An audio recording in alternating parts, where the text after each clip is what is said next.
Hello my lovelies, welcome back to my channel, and today we're going to be talking about how to make the most of your sweater collection.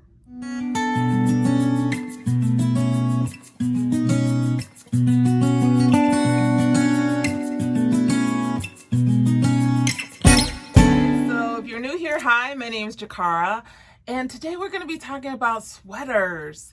All things sweaters because it's sweater weather. So anyway, I want to start out with different styles of sweaters and different fabrics for sweaters. So typically I like a tighter knit sweater. This is a sweater dress that I have on now, and it's more of a tighter knit. I don't know if you call this pattern like a cable knit pattern, but I do have a cable knit sweater that we'll talk about later. But one of the warmest materials to have a sweater in is a cashmere material. So I have several cashmere sweaters that I use, and I have them in the turtleneck style, because to me this is the warmest style. I mean, if you got a really blustery cold day, you can always bring the turtleneck up to your chin and really cover up.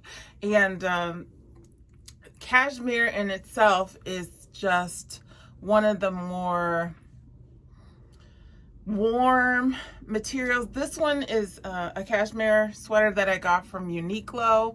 That's a really great source for getting cashmere at a reasonable price, because cashmere can get pretty expensive.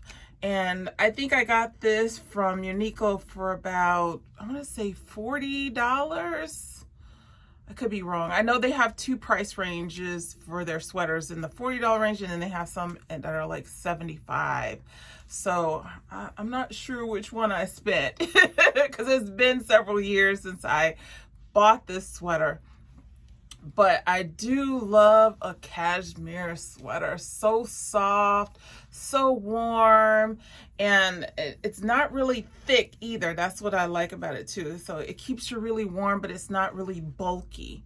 But if you want a bulky version of a turtleneck style sweater, you can always go for a more chunky knit. That's what we call these, chunky knits. This one I got from Topshop several years ago, and it has a little scalloped edge on the turtleneck at the top, which is also very cute, and a little bit of style in the turtleneck. I mean, it can fold down, although I just keep it straight up like this around my neck, even though I don't really like a whole lot of things around my neck these days. But in the cold, I'm taking any kind of protection I can get. This one also has like a balloon sleeve, which is really nice. But this is what I would call a chunkier knit. Now this, could I wear this in the fall by itself? Sure. It is chunky enough, it is thick enough that it would keep me warm. In the winter time, I probably would put under a thermal shirt underneath it, just because it is, you can kind of see through it a little bit, even though it's chunky. It's a little looser knit. But the turtleneck style in either a chunky knit or a cashmere knit is not going to steer you wrong. It's just not going to steer you wrong. Now, the next material that you can have your sweaters in is a wool. So wool is going to be the next, I would say, the next level of warm, or I should say just under the cashmere warmth. Wool kind of sits right there. I mean, you could have a really thick wool that would be about comparable to the cashmere, but typically cashmere is a little bit warmer. But I have several wool sweaters, and I try to collect them, especially at the end of the season, the end of the winter season. You can always get them really cheap, or I should say inexpensively, from like places like H&M or Topshop, places like that. you know, you can look online for them too, but you can typically get them for a good sale at the end of winter. But I found several from H&M, and this is one. This is a crew neck style, and it's pretty chunky. It's not super thick, but you know, it has a lot of holes in the front. So this one I definitely would have to put a thermal underneath. This one is also part acrylic and part Angora, or mohair, sorry, mohair. So it has that little fuzzy fuzz at the top. You can see it's really fuzzy. And this makes me feel nice and warm, but I definitely have to put a thermal underneath here because wool, I'm a little bit more sensitive to. It kind of makes me itchy. And so whenever you buy wool, I definitely advise putting a thermal or something underneath it, or a t-shirt or something, to just kind of put a protective layer over your skin, but so it doesn't touch the wool exactly. So I tried to get as many different colors as I could because I'm a color girl. I love colors. And one year I got, this was in a V-neck style. I got this wool sweater. Let me turn it. I got this V-neck wool sweater in multiple colors. It also kind of has a little furry, fluffy, not as much as the other one, the pink one, but I got it in red. I got it in gray. Here. I got it in blue. So I think I got it in cream and pink and all that as well, but I went a little ham on these because they were on sale for $5 each at H&M at the end of the winter season. So I was taking full advantage, and I've had them for several years, and I love them. I just, you know, I take care of them.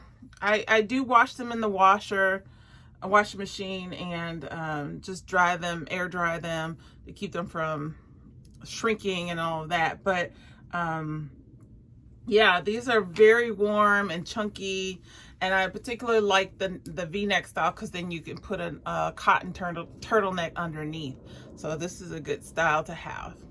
Now, if you do have a sensitivity to wool and you don't want to wear the thermals underneath or the t-shirts underneath to keep you from like scratching all day, I would suggest trying to get a sweater with a blend. So maybe it has a low percentage of wool and a higher percentage of another fabric.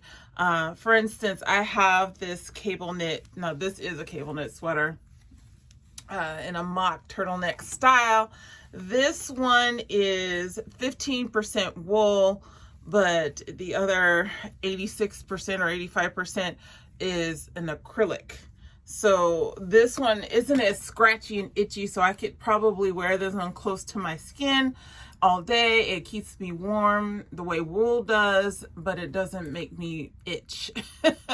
So think about that. And then also I have these other lighter weight sweaters like this one. This one is 100% cotton, I believe. 100% cotton, or it's got 1% spandex in it, I think. But this one is very comfortable to wear. I don't have to worry about any itching with cotton. So I would suggest looking at the labels before you buy the actual sweater to see what the composition of that garment is, to tell whether you're going to be itchy or not, whether you need a thermal or not. I have learned to live with the wool and adapt it, and I'm good. But on days when I just don't want to be bothered, then I will pick something that is mostly cotton, including like this sweater dress that I have on now. It's pretty much all cotton. So a little bit of spandex as well. But anyway, just think of that when you go shopping. Okay guys, the next category of sweaters that I want to talk about are cardigans. Now, cardigans are an essential sweater variety to have in the fall and winter, and I collect them. I can't help it. They are like the alternative to the blazers that I use for my uniform every day. I like to be warm. Of course, we get pretty cold here in Chicago, so I have a variety, many different colors. I'm not going to show you all of them, but two of the variety that I usually wear are just kind of like shawl type. As you can see, it's kind of drapey. Let's see if I can do it. It's like a drapey sweater, cardigan sweater. It's pretty thick. It's definitely warm. It is mostly wool. I think it's a wool blend, so I can wear this without having any long sleeves underneath it. But I like to style sweaters under my sweater. As you can see in the cutaways, I like to wear this over sweater sometimes, and that gives me double the warmth. And I think it just looks cool to have a sweater on top of a sweater. Here is another one of my cardigans in purple. This one I like because it has pockets on it, and you know, you start to look like an old professor wearing cardigans all the time, but I don't mind that look at all. I like it. I like the like the, what are they calling it nowadays? Dark academia, or I think I'm in the middle somewhere. I'm not dark or light. I'm kind of in the middle. But I love a good cardigan that you could just throw on if by chance you're in an environment that, you know, isn't quite warm enough inside, or just to keep you warm when you're out and about during the day. I also have sweaters that are long lines, so they go all the way down to my mid-calf. I love these I call them kind of like overcoats. These are great cardigans to have as well. This is a cotton one. It just makes you look a little chic, a little bit more elegant when you have a long line cardigan on top of your first layer. I have this one as well, which is, I like this one. I got this one. I got both of these from the Gap, actually. Both of these are from the Gap. And this one I like because it has a hood on it. So it's almost like a hoodie sweater cardigan. Is that a thing? A hoodie cardigan. It's got pockets as well.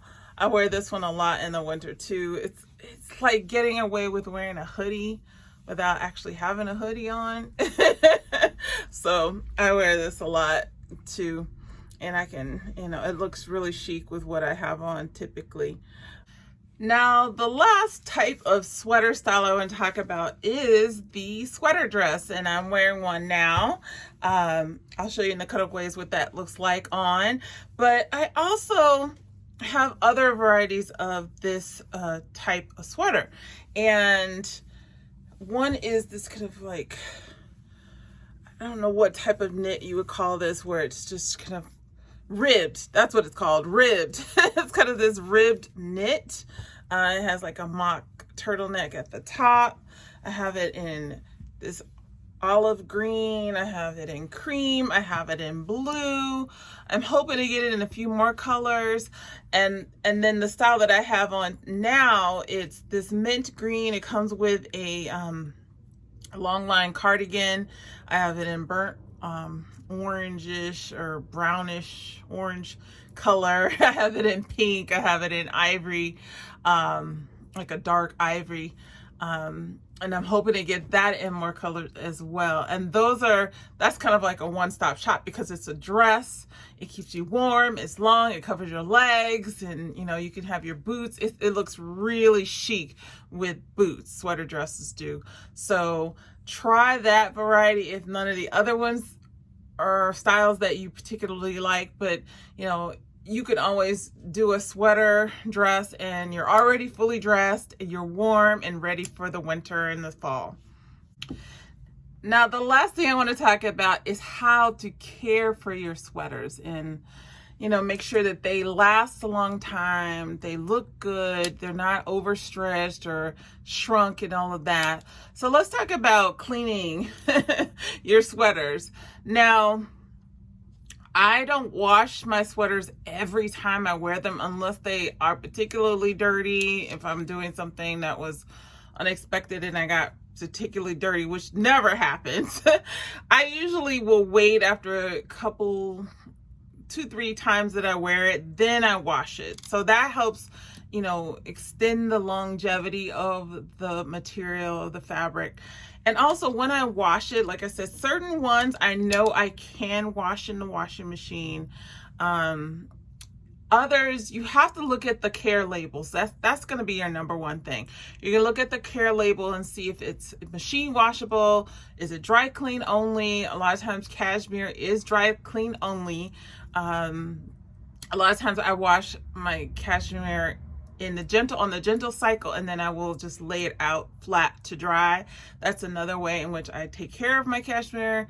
And you know, because if you put it in the dryer, or you know, you put it on regular cycle, you're gonna get some funky things happening to your cashmere, and you don't want to do that after you spend so much money on your cashmere sweater. Another tip of a way to take care of your sweaters is to use water blocking. So for instance, if you do by any chance get those little divots in your shoulders when you put the sweater on the hanger, it gets misshapen in some way. Sometimes if it shrinks a little bit and you want it to restore it back to its normal shape, you can use something called water blocking, where you can get it wet, you know, kind of stretch it out to the shape the original shape it was supposed to be, and then you lay it flat and let it dry. And that way you get rid of any kind of misshapenness of the sweater and bring it back to life. So definitely look at the care labels. Make sure you're following those instructions. The other thing is, once they are dry, I store them a certain way. I don't like hanging my sweaters. I know some people do that. They like to have it on a hanger so they can just pull it. There's only certain, you saw the ones that I had on the hanger. Those are the ones that are very lightweight, and they're usually don't deform. You don't get those little divots in the top of your sweater when you put them on the hanger. I know which ones I can do that with and which ones I cannot do that with. Like my cashmere, I can do it. The lighter weight ones, the thinner ones, I can do that. But my thick ones, my thick knits, my, what do you call it, chunky knits, I have to fold and put on a shelf or put in a drawer. And that's typically how I store mine. Usually just stacked up like this on the shelf or on a dresser or in a drawer. I have special drawers in my closet that I keep my my sweaters in. And then you want to make sure that the moths don't get to them. If you're in an area that you get a lot of moths that come and eat your clothes, I never really have that issue, but if you're worried about it, you can always do some cedar, those little cedar balls, or some cedar in a sachet or something like that. And there's cedar blocks you can put inside the drawer to keep moths from coming in and eating your sweaters. The last thing I want to talk about as far as maintenance and care is, you know, every winter when I put on a sweater or when I'm going through my sweaters, I look and see how bobbly it is, or how many little pills are on it. And if I see it, I definitely will use this bad boy here, which is kind of a clothes shaver. You just basically, wherever you see the little pills on your sweater, you just turn it on and it shaves the pills off. And then, you know, it looks like once you're done with that, it looks brand new again. And it's gonna live another life, another year. And like I said, I've had my sweaters for a very long time. I take very good care of them. Even though I only paid $5 for a lot of these, some I spent way more, like $70, like I mentioned with the cashmere. I do try to take care of my clothing so that they last longer and I get the most out of this wardrobe. Anyway, you guys, that is it. That is all I have to talk about today. I hope you enjoyed the video. If you did, please give me a thumbs up, and I would love to have you back for my next video. Usually I'm trying to upload every Monday and Thursday, so that would be on Thursday. And if you like videos like this or other topics such as personal growth type topics or home decor, things like that, please come back here, subscribe, hit the notification bell so you know when I upload another video. And I will see you next time. I hope you have a great day or night wherever you are. And in the meantime, take care.